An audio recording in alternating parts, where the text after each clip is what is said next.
बाबू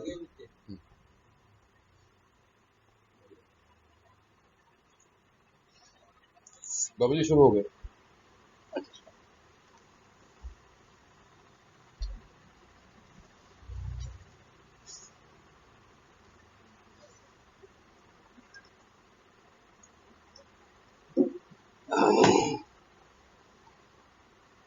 इस कोरोना काल में आज गुरु प्रसाद का वाचन शायद कम से कम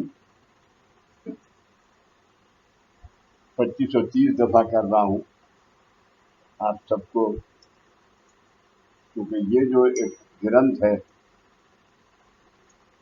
ये ग्रंथ अपने आप में आपके जीवन में सदैव जागृत रहने वाला ग्रंथ है। इसके अंदर देवी देवता पूजा पाठ के अंदर जोर नहीं दिया गया है, और जो पूजा पाठ है वो आपके और आपके परिवार के और दुनिया के डेवलपमेंट के लिए है। मिसाल के तौर पे आज सामूहिक ओंकार साधना अनुष्ठान के रूप में हुई, तो आज जो वलय बना, आज जो भी 10-15 आदमी यहाँ पर अनुष्ठान में थे, वो उनका ओम का बल है। इसलिए 5 ओंकार जो करे, 5वां ओंकार कहाँ से है? ब्रह्म दल से। ओ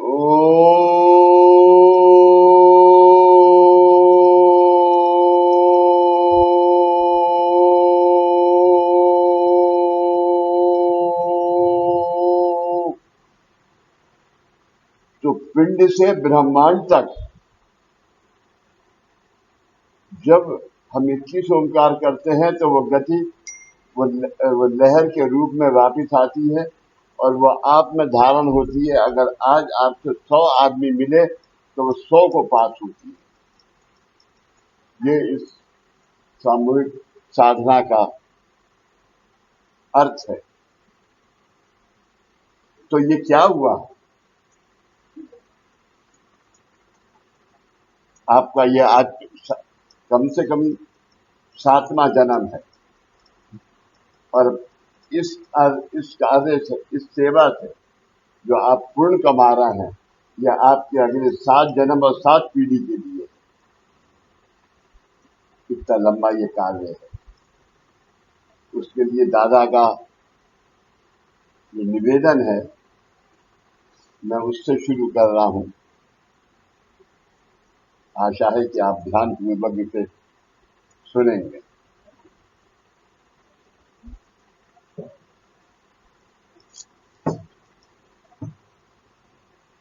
निवेदन। गुरु प्रसाद का हिंदी में अनुवाद करने का अवसर मुझे मिला, ये मेरा परम सौभाग्य है। मेरे आदरणीय गुरु सर्वश्रेष्ठ श्री वंदनीय दादा साहब भागवत के कृपा आशीर्वाद तथा परम पूज्य श्री साईनाथ महाराज की असीम कृपा के बिना यह काम कदापि संभव नहीं था। ये काम कदापि संभव नहीं था। उनकी इस कृपा दृष्टि का प्रत्यक्षता पूर्वक निर्देश मानना, उनकी इस कृपा दृष्टि का आपको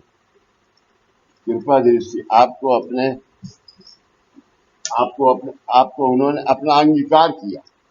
कृपा दृष्टि का प्रत्यक्ष पूर्वक निर्देश मानना मेरा कर्तव्य है।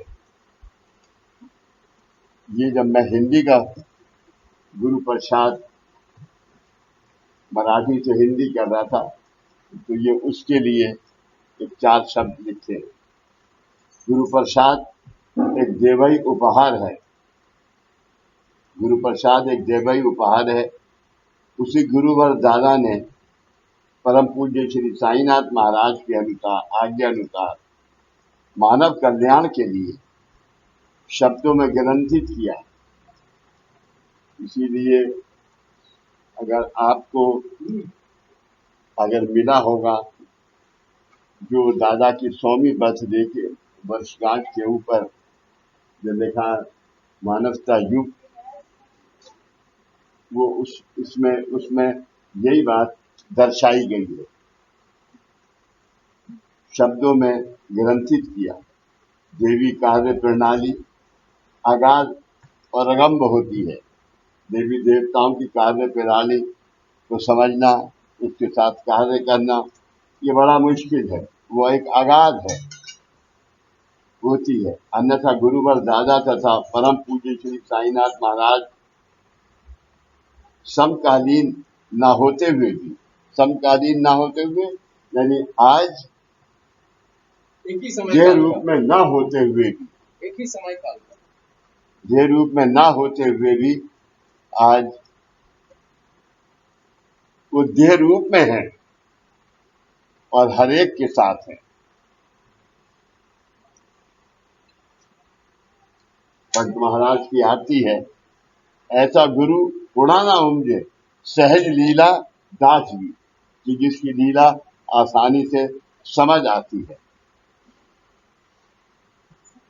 होते हुए भी उनका गुरु शिष्य का रिश्ता विस्थापित होना कैसे संभव था।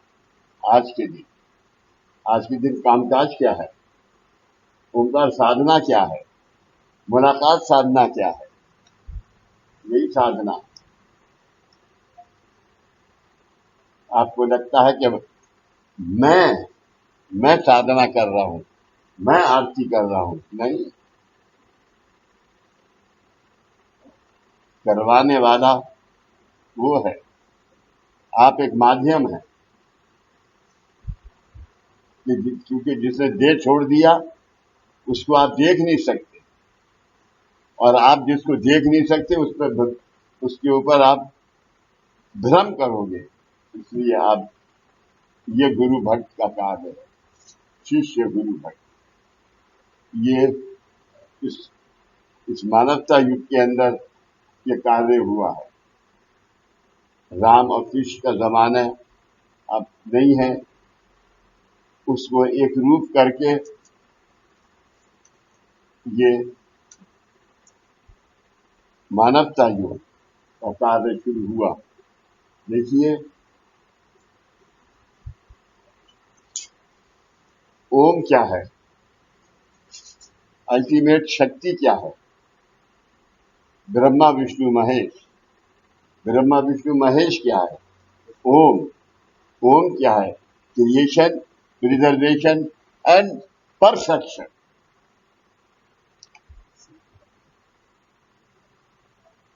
ये तीनों तत्व मिलके ये हैं। और आज के दिन जो सबसे जरूरी कार्य बाबा और दादा के इसमें हुआ, वो क्या है, गुरुवर साहब? पिंडी जो ब्रह्मांडी, ब्रह्मांडी जो पिंडी, यानी जो ब्रह्मांड में है वो आज धरती पे है। तो उसका नाम है शक्तिपीठ, और ये शक्तिपीठ का एक अंश है, और आपके पास उस अंश की प्रतिमा है। यानी आपको कहां से जोड़ा, प्रतिमा, प्रतीक और प्रतिभा। हाँ, प्रतिभा, याद आई।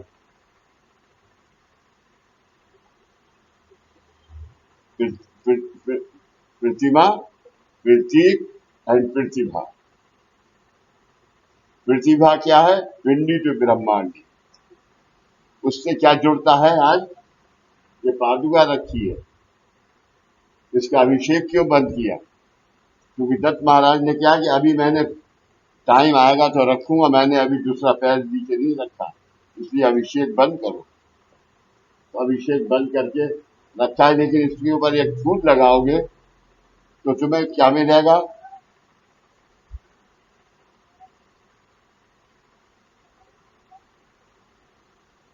50% परमार्थ, 50% प्रपंच। ये इसका कार्य है। और हम सब दिल्ली वासी आज गुरु की बड़ी कृपा के अंश हैं कि यहाँ पर स्वयंभू फोटो जो कि आपने देखा है वो है। वो क्या है? वो प्रतिभा है। स्वयंभू फोटो जो है वो प्रतिभा है।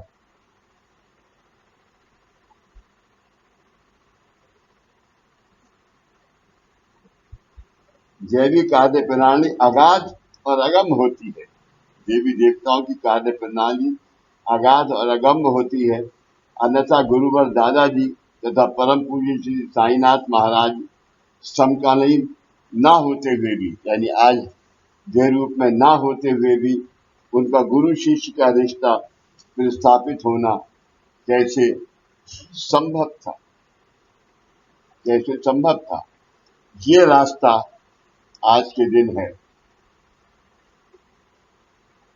क्या रास्ता है जोगेश गिरोवर साहब? जो 3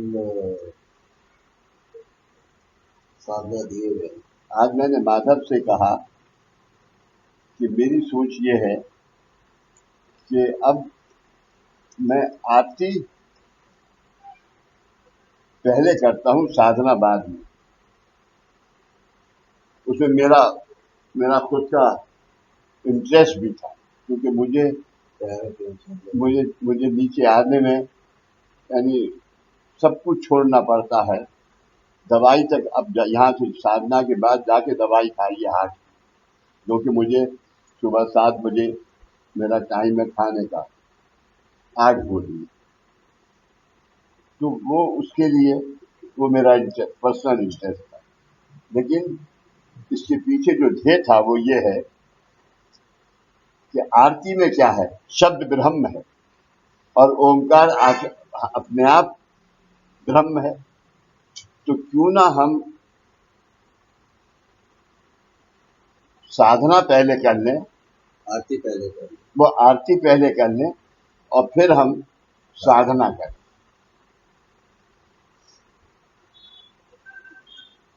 ये मुझे किसी ने कहा नहीं आता, मेरी सोच आई, लेकिन मेरा इंटरेस्ट भी था। होना कैसे संभव था? परम पूज्य साईनाथ महाराज ने अपने जीवन काल में उनके विभूतियों से, जिसे वे ऊदी कहा करते थे, उनकी विभूति से जिसे वे ऊदी कहा करते थे, भरा हुआ पात उनके प्रिय भक्त अब्दुल्ला बाबा को दिया और कहा कि भविष्य में मैं एक प्रिय पुत्र तुम्हारे पास भेजूंगा, उस वक्त ये पात उसे देना, तब तक तुम इसे जतन कर रखना। ये घटना परम पूज्य श्री साईं बाबा समाधिस्थ होने के करीब 2 साल पहले तथा गुरुवर दादा के जन्म करीब 5 साल पहले हुई। श्री साईनाथ महाराज 1918 में समाधिस्थ हुए तथा गुरुवर दादा का जन्म 1921 में हुआ। गुरुवर दादाजी 1952 में शिरडी गए। वहां जब अब्दुल्ला बाबा से मिलने और आशीर्वाद पाने के लिए वे गए तो कुटिया का दरवाजा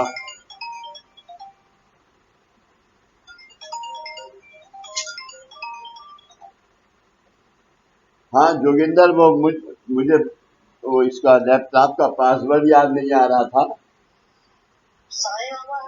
हाँ, वो मिल गया बाद में। हाँ, जब मैंने तुम्हें फोन किया तुम्हारी मेमोरी ने मुझे दे दिया। नहा धो रहा था। ओके।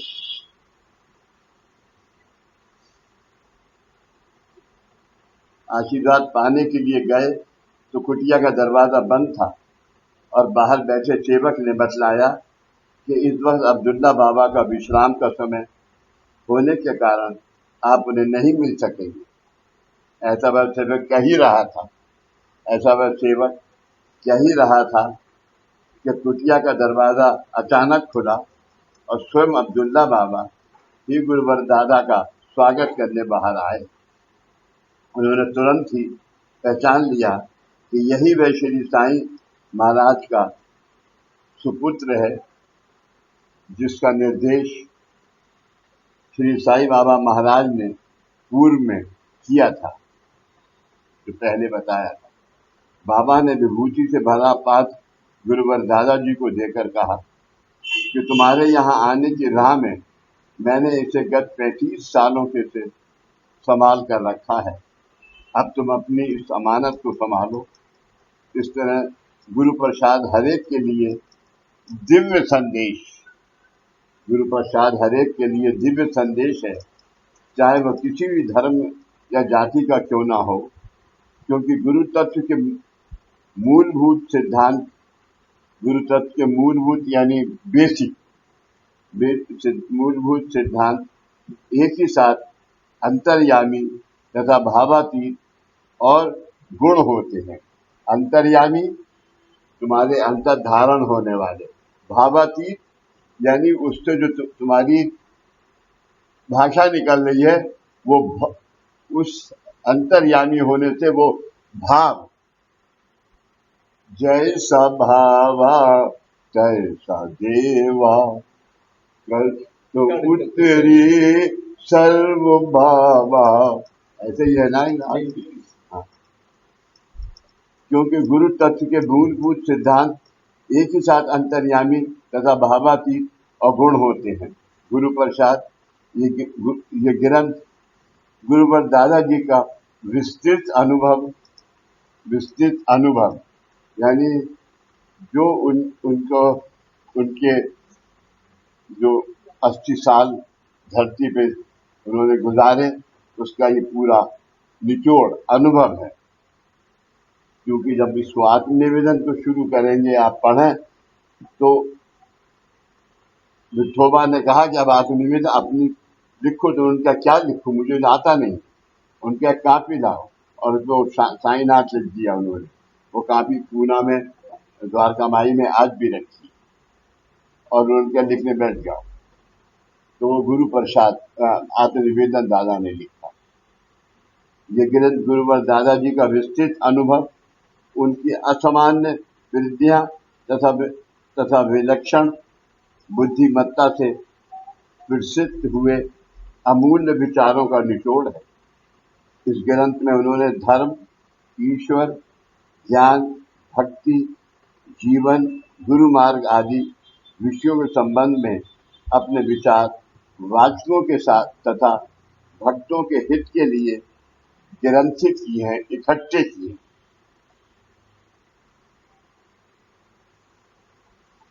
एक सार्थक जीवन का वह सारवत्स है, यानी सब कुछ वो एक निचोड़ है।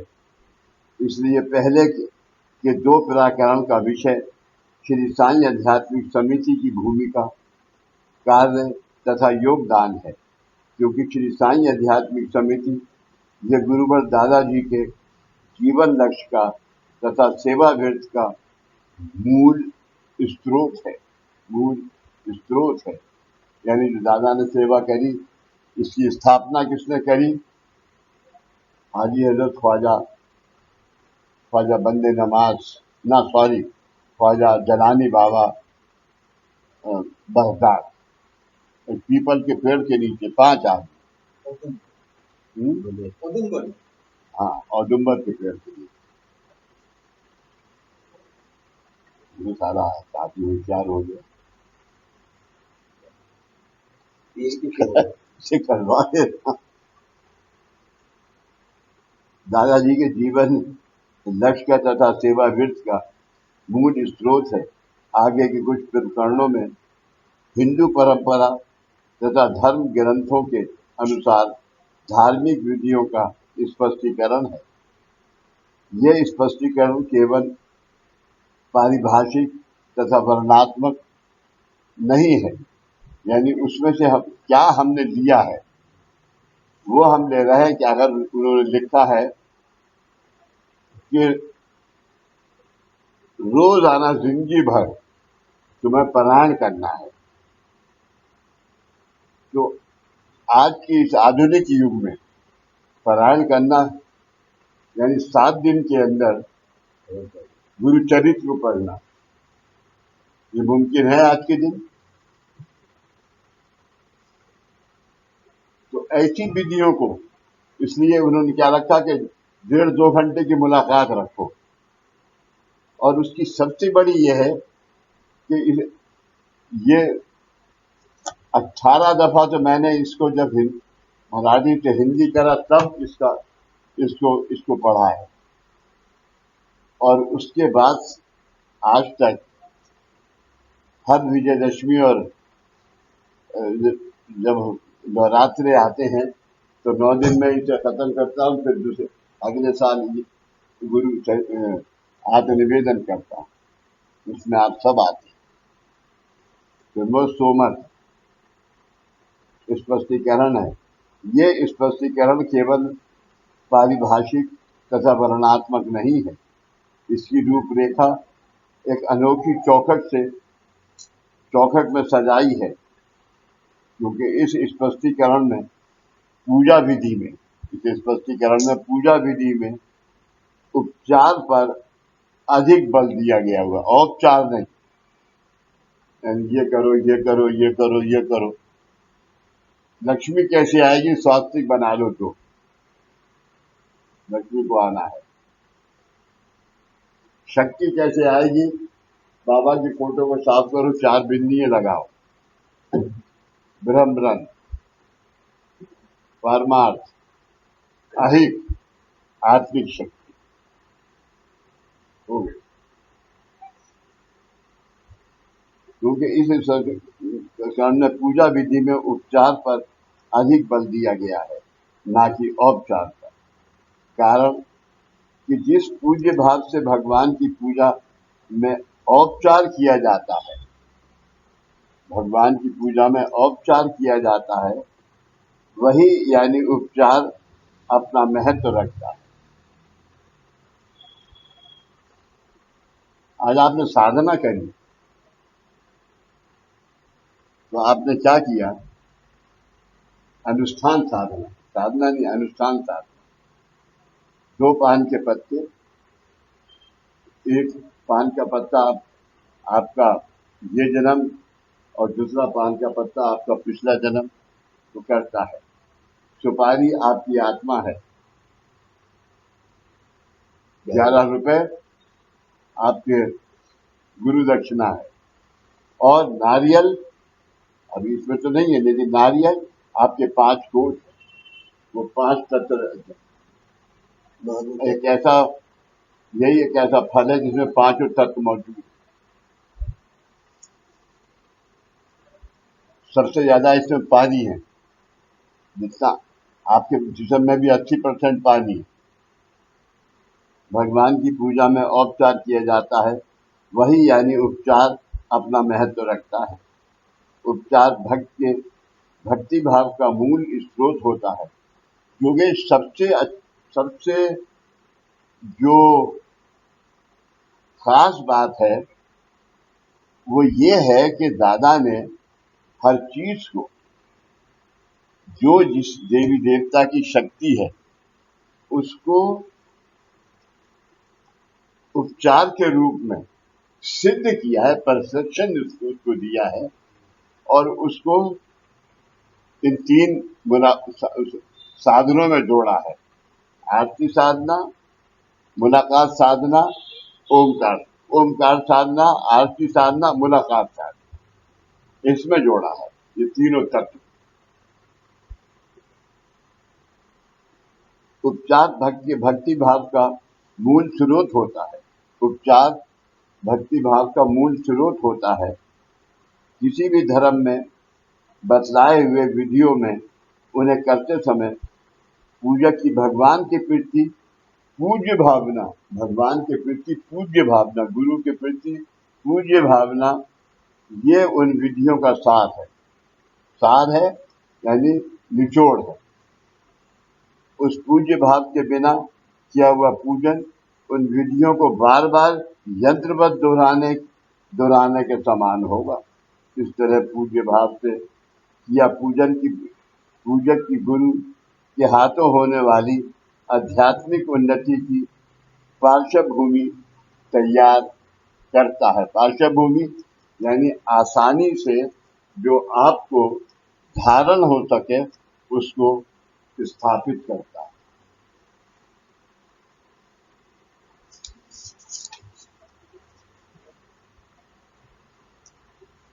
गुरुमार्ग से अपरिचित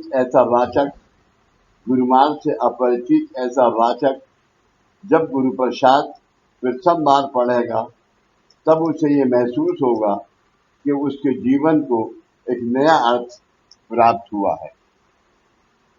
प्रथम वाचन पूर्ण करने पर उसके अपने विचारों का पूर्णतया परिवर्तन हुआ है, ऐसा उसे अनुभव होगा। और हो सकता है कि उसे इस बात का दुख होगा कि हम अपने जीवन में इसके पहले गुरुवर दादाजी के संपर्क में क्यों नहीं आ पाए, ये मेरा दुर्भाग्य है। किंतु उसे इस प्रकार विवश होने का कोई कारण नहीं है, क्योंकि इस संसार में विदाई लेते समय गुरुवर दादाजी ने जो कार्य पीछे रख छोड़ा है वह एक शाश्वत तथा चिरस्थायी खजाना है। ये क्या है योगेश?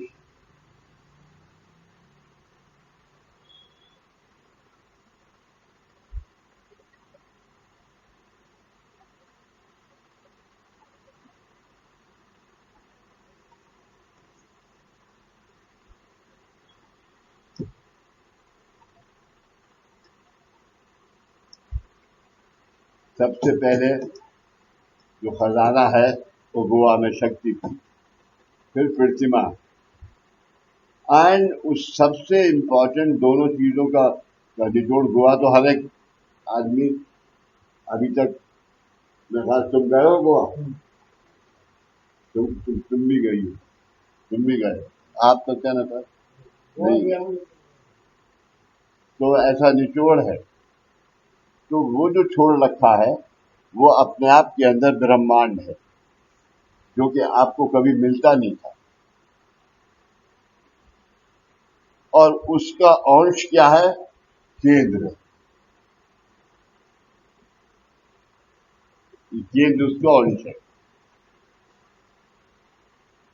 इसका एक ही अंदाजा आपको लगाना चाहिए जहां आप बैठे हुए हैं कि 18 नवंबर 1978 को दादा ने एक ही बात कही कि आज से नॉर्दर्न इंडिया तुम्हारे हवाले, और मैं कभी दिल्ली नहीं आऊंगा, नॉर्दर्न इंडिया नहीं आऊंगा और नहीं आए। सलीम बाबा की दरगाह से सूफी की दीक्षा दिला के वापस चले।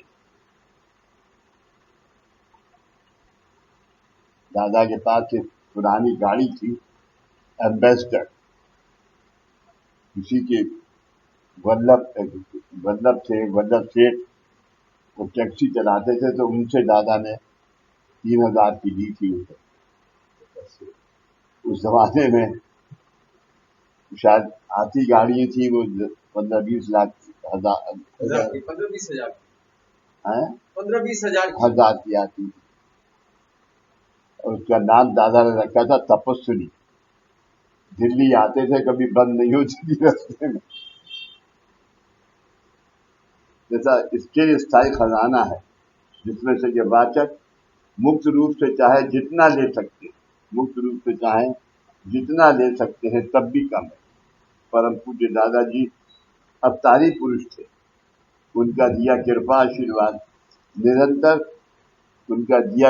आशीर्वाद निरंतर शाश्वत रूप से सभी ओर व्याप्त है, और कृपा आशीर्वाद पाने के लिए जो इच्छुक हैं उन्हें वे प्रदान करने में सदैव उत्सुक थे।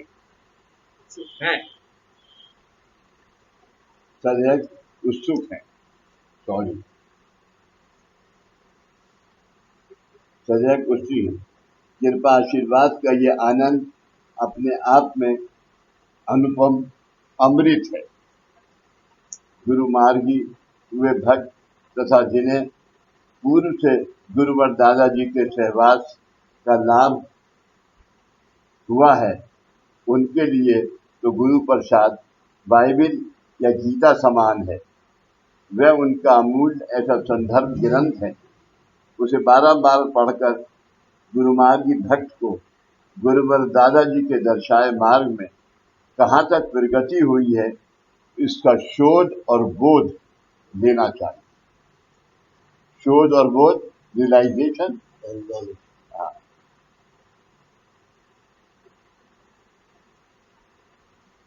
गुरु प्रसाद के प्रत्येक आवर्तन में, चैप्टर में ऐसे गुरुमार्गी भक्तों को गुरु तत्व की अधिकाधिक अभिव्यक्ति होगी। भारतीय तत्व ज्ञान के विचारों के सूक्ष्म भेद तथा उनका एक नए रूप में आविष्कार भक्तों को गुरु प्रसाद के प्रत्येक आवर्तन में है, आवर्तन प्रत्येक चैप्टर में, अर्थात ऐसे सूक्ष्म भक्तों का निचोड़ गुरु प्रसाद का सूझबूझ में पठन करने पर ही विदित होगा। जितना उसे हम पढ़ेंगे उतना ही अर्थ की गहनता का अनुभव हमें मिलता रहेगा। चिकित्सक तथा जिज्ञासु बुद्धिवादियों को गुरु प्रसाद पढ़ने पर यह प्रतीत होगा कि परंपरागत धार्मिक विधियों को एक नया अर्थ देकर नए रूप में उनका विवेचन किया गया है। प्रचलित समाज, आज का समाज जो चल रहा है तथा उनकी विचारधारा से ये नया अर्थ सुसंगत है। यानी आज के समाज से ये मिलता हुआ है, सुसंगत है कि हम इसी को कैसे इम्प्रूव करके, मतलब आज के दिन पूजा का अर्थ क्या है,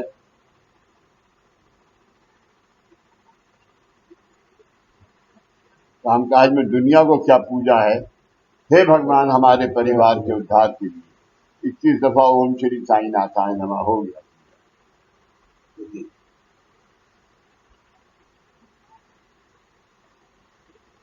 पढ़ने पर यह प्रतीत होगा कि परंपरागत धार्मिक विधियों का एक नया अर्थ देकर नए रूप में उनका विवेचन किया गया है।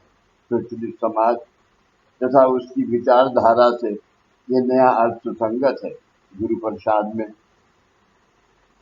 लिखा कथन केवल तात्विक शब्द छल नहीं है, सिर्फ शब्द कहकर आप लोग भक्तों को छलना ऐसा नहीं है, बल्कि वह हर एक नया मार्ग बतलाता है जिसमें धार्मिक तथा नैतिक संस्कारों को समाज के सामूहिक एवं व्यक्तिगत जीवन में उनका यथोचित स्थान दिया हुआ है। वह व्यक्ति को परंपरागत धार्मिक विधियों के बंधनों में जकड़ता नहीं। धार्मिक विधियों में क्या, तुमने ये नहीं किया तो ये हो जाएगा, ये नहीं किया तो ये हो जाएगा, नहीं, जकड़ता नहीं, क्योंकि सिद्ध गुरु के कृपा आशीर्वाद बिना परंपरागत धार्मिक विधियों के पुनः पुनः करना ये एक निष्फल साधना होती है।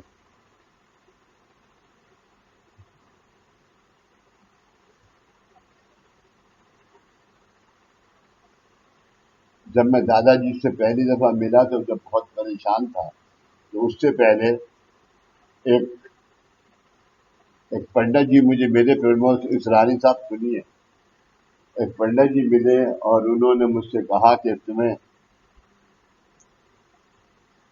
कुछ कहना चाहते कि तुम्हारा पता नहीं कौन सा पाठ करूंगा मैं, कौन सा पाठ होगा जो कि 11 महीने चलेगा, फिर उसका उद्यापन होगा, इतना खर्च आएगा। तो आप समझ लो कि 1962 या 63 में उसका खर्चा कितना था, 14-15 हजार। 1962 और 64 के तो कम से कम 2 लाख तो होंगे आज। ज्यादा ही है, ज्यादा है।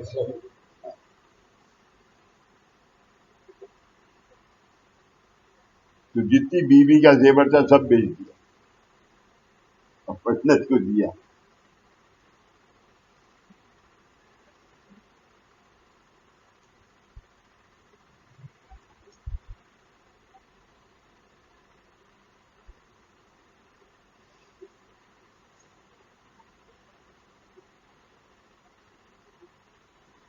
समाज में स्थित मूलभूत रचनात्मक असंतुलन दूर करने में धार्मिक तथा नैतिक संस्कारों का निश्चित रूप से महत्वपूर्ण योगदान है। वही श्री साईं आध्यात्मिक समिति का कार्य है, जहाँ ऐसे कार्य थे कि उन कार्यों के लिए साईं आध्यात्मिक समिति ने ये रास्ता बनाया। और किसके माध्यम से? हजरत जलाली बाबा के माध्यम से। बड़े पीर साहब कहते, किसी व्यक्ति के कर्म तथा वंश में निहित दोषों का निराकरण तथा निवारण तथा व्यक्ति के पारिवारिक जीवन में आने वाले दुख और संकटों के निवारण के लिए किया जाने वाला मार्गदर्शन लेखक का तथा उनसे प्रतिपादित किए हुए गुरु मार्ग का दृष्टिकोण इतना व्यवहारपूर्ण और प्रायोगिक है, इसकी साक्ष्य है। देखिए, ये निराकरण तथा मार्गदर्शन एक अंतिम ध्येय साध्य करने के उद्देश्य से अपनाए हुए केवल साधन मात्र है। व्यक्ति के विचार प्रक्रिया में परिवर्तन संपादित करने में उठाया हुआ वह पहला कदम है। यानी बदलाव करना, पुराने जमाने के शास्त्र को बदलाव करना और उसमें अपने इस मार्ग में जोड़ना, ये दादा का पहला कदम है। वह पहला कदम है।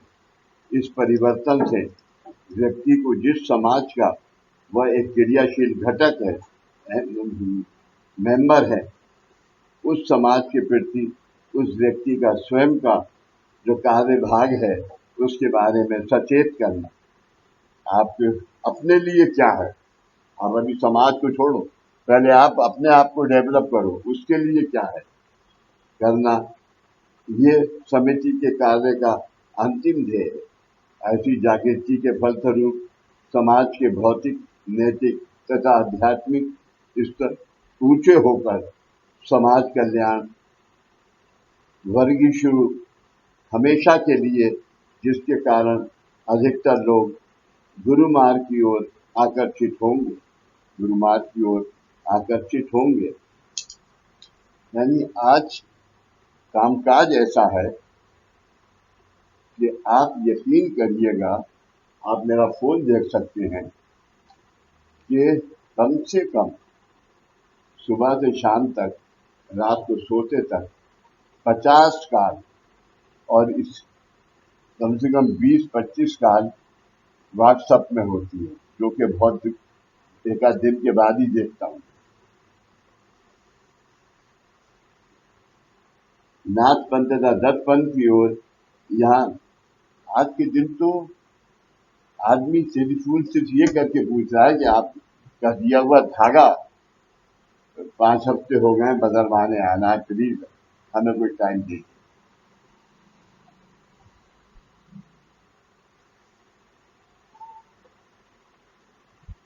नाथ पंथ तथा दत्त पंथ की ओर यहाँ नाम निर्देश करना उपयुक्त नहीं होगा।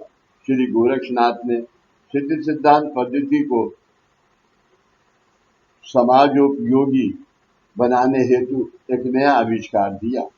उनके काल में यह आवश्यक था, क्योंकि उस समय समाज के लिए विद्या तक ऐसे हानिकारक रीति रिवाज शाक्तों द्वारा रूढ़ किए गए थे, जिनके कारण समाज में एक खलबली सी मची थी।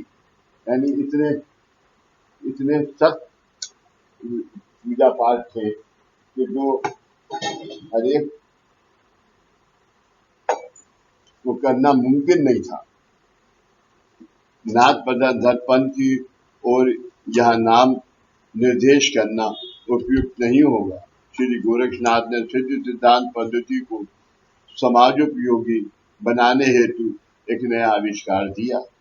उनके काल में यह आवश्यक था, क्योंकि उस समय समाज के लिए विद्या तक ऐसे हानिकारक रीति रिवाज शाक्तों द्वारा रूढ़ किए गए थे, जिनके कारण समाज में एक खलबली सी मची हुई थी। कुछ हद तक धार्मिक एवं नैतिक मूल्यों के बारे में आज का भारतीय समाज भी इसी सदृश परिस्थिति से गुजर रहा है। ये कहना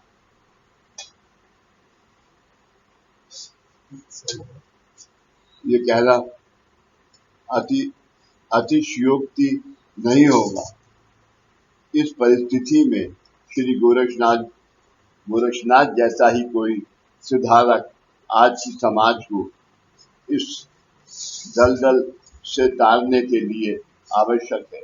गुरुवर दादाजी ने गुरु प्रसाद तथा ये कार्य सजाया है। समाज में आध्यात्मिक लोग अंध श्रद्धालु तथा दैववादी बनकर अपना बहुमूल्य जीवन निराशे बना बैठे हैं। पूजा पे पूजा करे जा रहा है, मगर कोई अर्थ नहीं। हमारे मार्ग में भी आज के दिन अगर 100 आदमी यहाँ इस महीने में आए हैं तो 100 के 100 को इमीडिएट नहीं मिला, क्योंकि कम से कम मिनिमम 11 हफ्ते की तो पूजा है। अब ये डिपेंड करता है कि तुम्हारे कर्म की गति कितनी तीव्र है उसके ऊपर। तो आज के दिन आज इस कार्य में सबसे पहले आपको क्या मिला? दादा ने आप सब भक्तों को जो उस वक्त थे, चौथी सेमिनार से लेके जो थे उस वक्त तक क्या दिया आपको? आपके हाथ में आए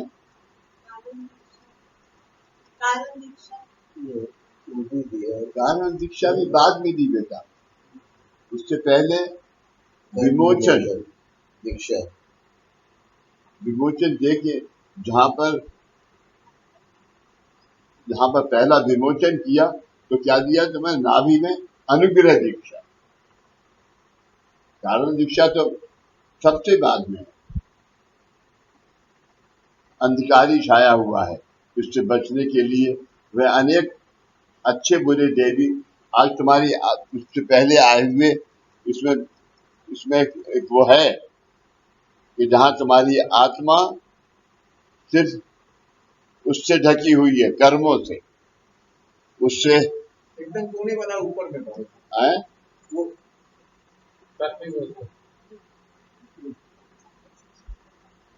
यस इज राइट।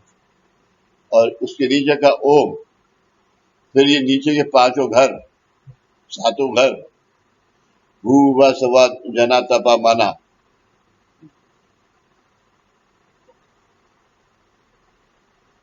देवी उपायों का अवलंबन बिना समझे अंधश्रद्धा से करते हैं, किंतु अंत में इन परंपरागत धार्मिक विधियों को करने पर भी जब अपेक्षित फल प्राप्ति नहीं होती तो वे अधिक ही निराश हो जाते हैं। इसलिए एक ओर इस अंधश्रद्धा तथा दैववाद को दूर करना होगा और दूसरी ओर उसी के साथ जीवन में आशावाद पैदा कर सार्थ जीवन जीने का सही मार्ग दर्शाना होगा। सार्थ जीवन जीने का ऐसा तरीका दर्शाना होगा जिसमें अपने पारिवारिक कर्तव्य, अपने पारिवारिक यानी पहले अपने परिवार फर्स्ट, परमार्थ बाद में, पारिवारिक कर्तव्य तथा जिम्मेदारियों को निभाते हुए समाज के प्रति अपना जो कर्तव्य है उसे भी यथायोग निभाना होगा। ऐसी सूझबूझ से अपनाई श्रद्धा और भक्ति यही सच्चे रूप में जीवन साफल्य है। ऐसे मार्ग को अपनाने में ही मानव का अहिक एवं पारमार्थिक विकास इसी जन्म में प्राप्त होकर उसका जीवन सफल होगा। श्री साईं आध्यात्मिक समिति का यही सेवा व्रत है। सेवा व्रत को इंग्लिश में क्या कहेंगे? सेवा का संकल्प बाबूजी। संजय, व्रत व्रत सेवा यानी सेवा व्रत ये संकल्प है। हाँ, तो है प्लेज। इसी जन्म में प्राप्त होकर उसका जीवन सफल होगा। श्री साईं आध्यात्मिक समिति का यही सेवा व्रत है। नाथ पंथ और दत्त पंथ की अपनी एक विशेषता है। नाथ पंथ और दत्त पंथ की अपनी एक विशेषता है, क्योंकि नाथ कौन है और दत्त कौन है? दत्त की एक शक्ति है, नाथ उसको एक्वायर करने वाले हैं और सूफी आपके अंदर साकार करने वाले हैं। अपनी एक विशेषता है, वह यह है कि शिष्य सिद्ध अवस्था में परिपूर्ण रूप से तैयार हुआ है। ये जानकारी गुरु को होने पर गुरु उसे गुरु मार्ग में आगे बढ़कर गुरु ने अपनाए कार्य को स्वयं विद्या से करने का अनुज्ञा देते हैं। ऐसी आज्ञा होने पर शिष्य को स्वतंत्र विचार से गुरु कार्य को आगे बढ़ाना होता है। इसी बात से ये स्पष्ट होता है कि बुद्धिवादी जैसा समझते हैं कि गुरु मार्गी होने पर भक्त पूर्ण रूप से गुरु पर ही निर्भर रहता है और उसकी स्वयं निर्णय की और कार्य करने की क्षमता कुंठित हो जाती है, ऐसा नहीं है। ये धारणा गलत है। हाँ, आप आज ये पढ़ना है तो गुरु को साक्षात करके पढ़िए तो इसका लाभ है, लेकिन मैं पढ़ रहा हूं कोई लाभ नहीं।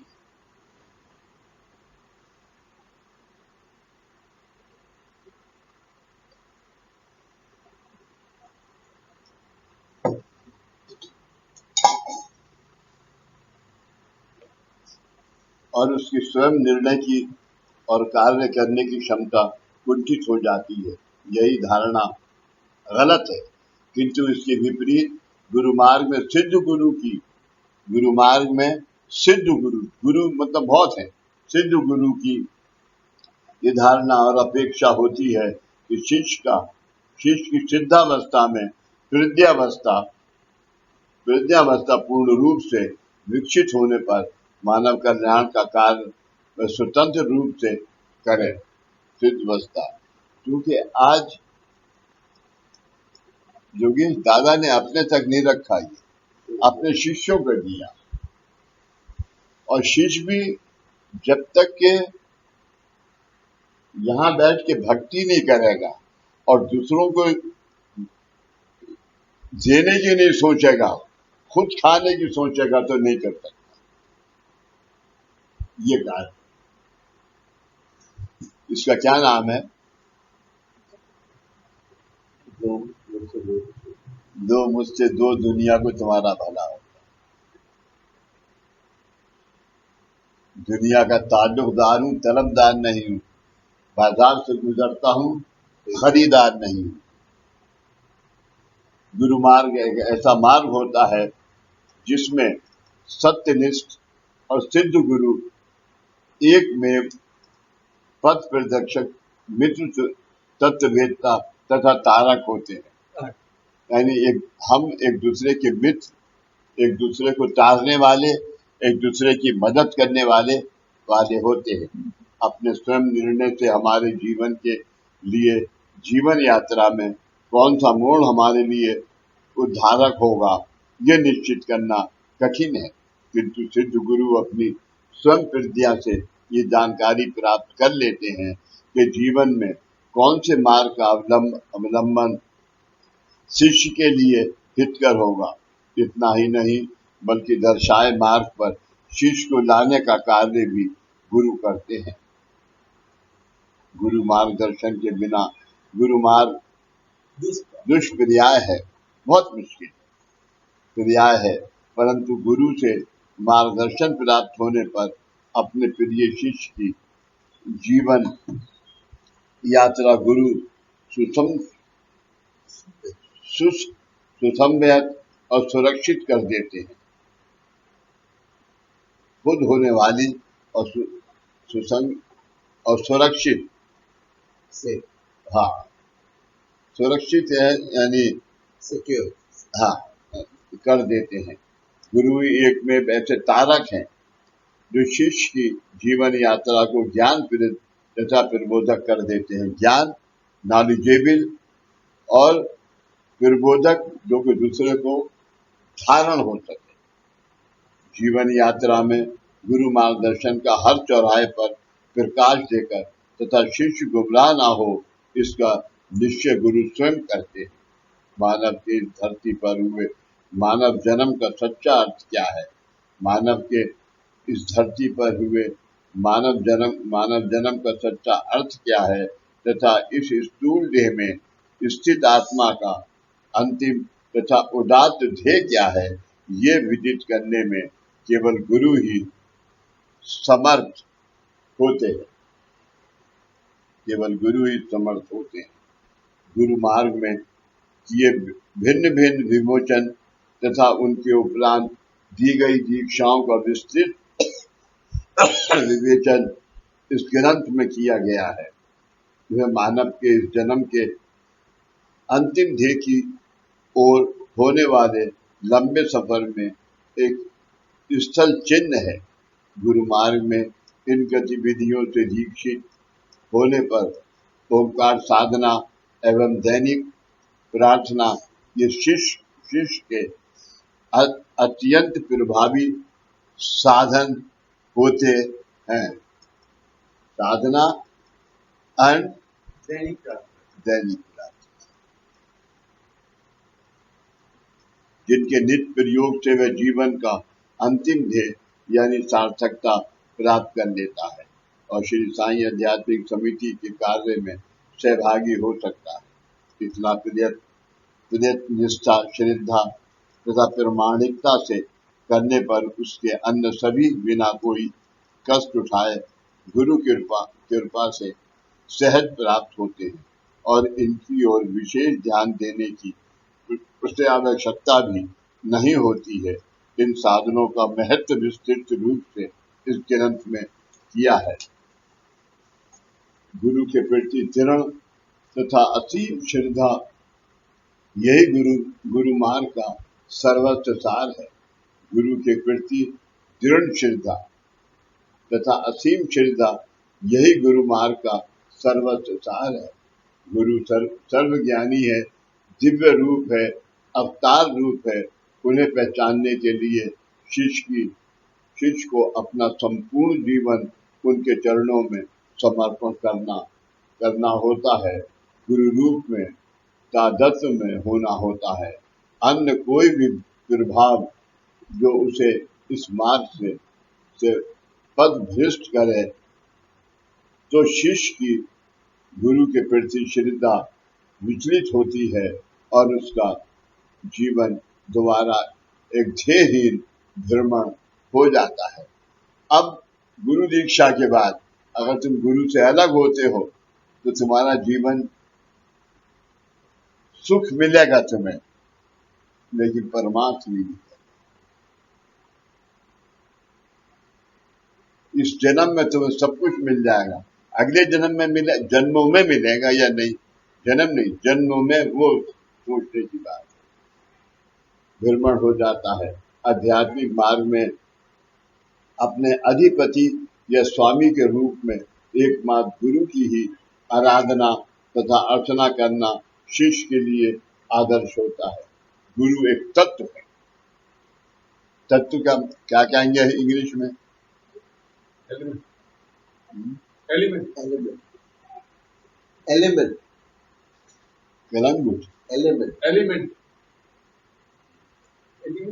शक्ति है। धीरज क्या बोल रहे? गुरु एक तत्व है। एसेंस। धीरज भाई कह रहे हैं एसेंस। धीरज भाई कह रहे हैं एसेंस। मुझे जी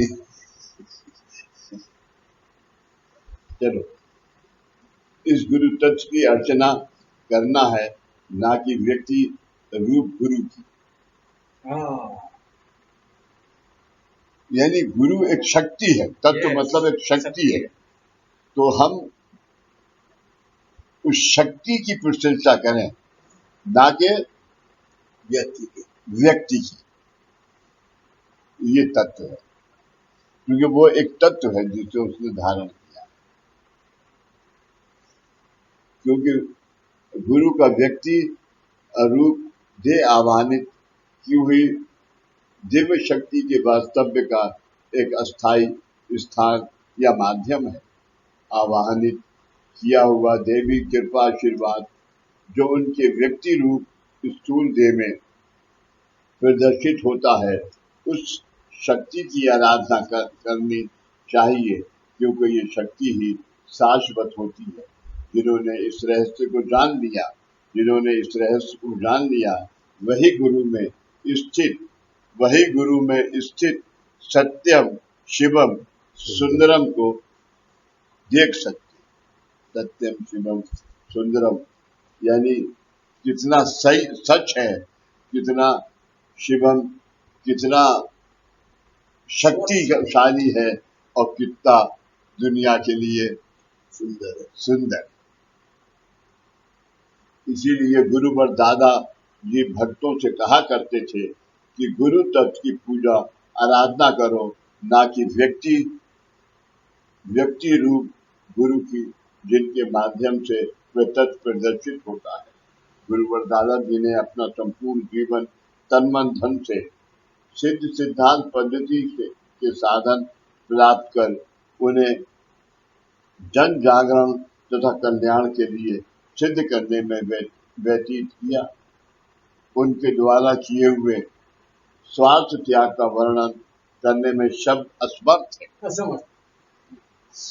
गोवा में शक्तिपीठ की स्थापना करने के पूर्व उन्होंने दिव्य तपश्चर्या किया तथा उसके लिए उठाए काया कष्ट उनके जीवन की गौरव गाथा की अद्भुत शिखा है। साथ ही उनके किया ये स्वर्ण त्याग यानी सब कुछ दुनिया के लिए, मानव कल्याण के लिए त्याग दिया।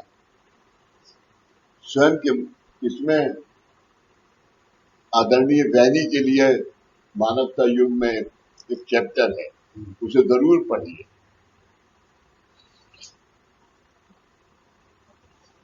जब दादाजी को औदुंबर भेजा तो दादाजी के एक बच्चा था, विजय।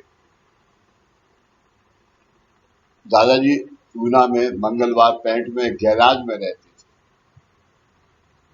गैराज के ऊपर फर्श फ्लोर था, उसमें एक कमरे में रहते थे 9 आदमी, 11 बहन भाई थे दादा। तो जब दादाजी जाने लगे तो रोना भी आता है। तो दादाजी ने कहा कि बाबा का हुक्म टालता हूं तो परमात्मा का हुक्म टालता हूं, और अगर जाता हूं तो इन बच्चों को खाना कहां से मिलेगा। तो इसमें सबसे बड़ा जो कार्य है वो वैनी का है। वैनी ने कहा कि आप जाइए जब बाबा ने गया, बाकी बाबा की दुआ से मैं सब संभाल। तो जिस राशन वाले से राशन लेते थे उससे दादाजी ने कहा, तो 2.5 साल तक उसने उधार दिया। जो भी बाबा के फोटो के आगे 2-4 रुपए चढ़ाता था वो मैंने उसे दे दिया कर। विजय को सालों दूध पीने को नहीं मिला। ऐसी तपस्या।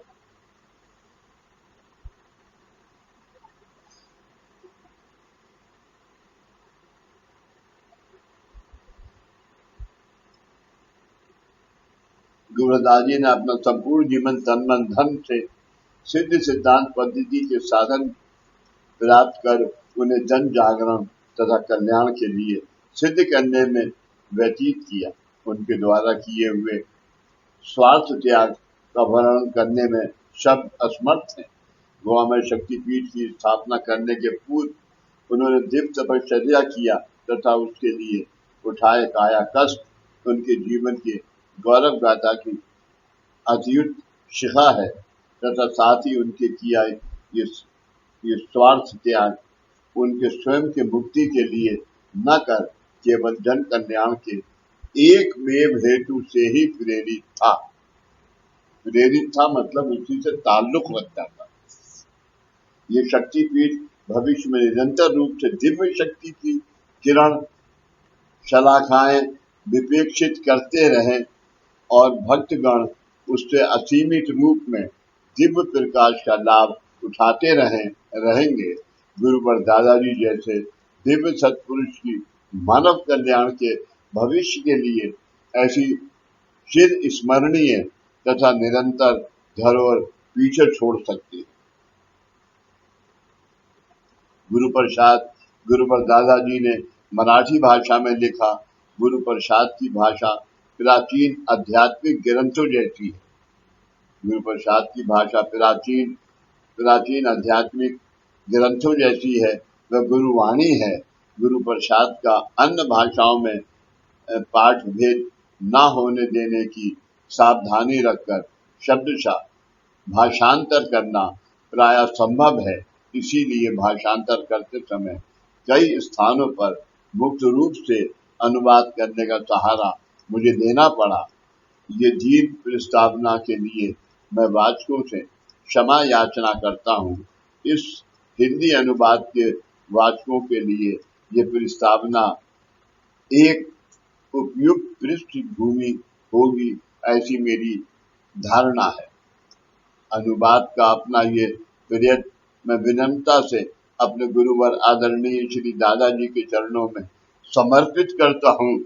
उनका दिव्य लेख हिंदी में रूपांतरित करने की स्फूर्ति मुझे केवल उनके ही कृपा आशीर्वाद से हुई, इसमें संदेह नहीं। ये रूपांतर वाचक की उत्सुकता बढ़ाकर गुरुवर दादाजी की दिव्य वाणी से निकले हुए शब्दों पर ध्यान रखकर तथा उनके मनन चिंतन करने में और वाचकों के जीवनचर्या में उनके अपने विचारों में परिवर्तन लाने में सहायभूत हो ऐसी सदगुरु चरणों में मेरी प्रार्थना है।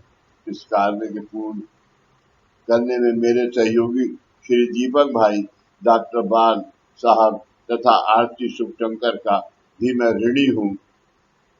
A38 कैलाश गांधी नई दिल्ली विजयवाड़ा।